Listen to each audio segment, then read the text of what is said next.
Liposuction is still one of the most popular cosmetic procedures. Dr. DeLuca of Boca Raton Community Hospital joins us this afternoon to answer your questions. Nice to have you with us today. Thank you, Roxanne. Just for anyone who needs a little refresher course, liposuction does exactly what? Liposuction is primarily, what it really is primarily meant to do is a body contouring procedure. It's not a weight loss procedure, which some people perceive it as. It's really what it does is there's certain areas of the body that we have where there's excess fat, and you may diet, you may exercise, you may try all kinds of various modalities and not have much luck getting rid of some of the bulges, maybe in the abdominal area, in the hips, even in the neck. There's various areas that can be amenable to liposuction. What it does is simply remove those areas and helps contour so that it looks a little more sleek. Takes out the fat cells. Essentially, yes.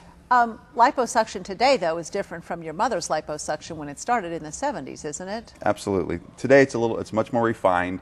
We know a lot more about safety issues. We know a lot more about technique, and we have smaller cannulas. We have different anesthetic solutions that we use, and things have become a little more refined, so they allow these things to be done more safely and more. That leads me to a question from a viewer about scarring. Scarring today is far more minimal. I don't know if that's even the correct way to phrase that, far Absolutely. more minimal, but scarring, there's less scarring now.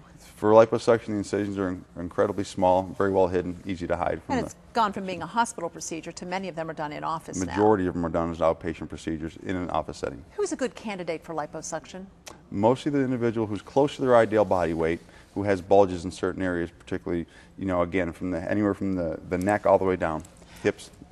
And somebody said to me that, or another conversation in the newsroom, well, if I have liposuction, and this is something I know we've all talked about, that the fat cells grow back someplace else. You get them taken out here, they come back on your back fat or something like that. Is that true? No, it's not true. It's the most common question I get. And very simply, we have a certain number of fat cells that are, as we are adults, the fat cells don't multiply, we just get larger. So if I remove 1,000 fat cells from your body, from your abdominal area, and you gain weight, you still have some fat cells left that are going to gain weight in that area, but proportionally less in that area. So it appears that they're going to be more in other areas. So in other words, if you start eating and gaining weight, it's got to go somewhere. Absolutely. So it's just going to appear somewhere else, but it's not like they magically start growing because they've gone from somewhere else. They don't have this need to do this. If you keep losing weight or work on it, it'll stay away. That is correct.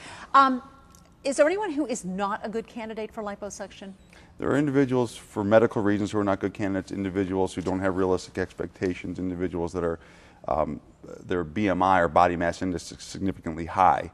Those are individuals you'd be very cautious about pursuing liposuction. What are some of the risks? The risks of liposuction, primarily some of the aesthetic risks, contour abnormalities, fat necrosis, where you get little lumps, fluid collections, but primarily the most concerning risk is what people have heard about is thromboembolic complications, blood clots, fat going through the vessels. Those are extremely rare, extremely uncommon, and there's a lot of things that we know now to do to avoid those things from happening. Do your research, check your surgeon, check your doctor, and know what you want and need, and get a lot of info. Absolutely. Thank you, Absolutely. Dr. DeLuca, for your time. Boca Raton Community Hospital sponsors our expert for our Ask the Doctor segment and also sponsors Ask the Doctor. We're back with more in just a moment.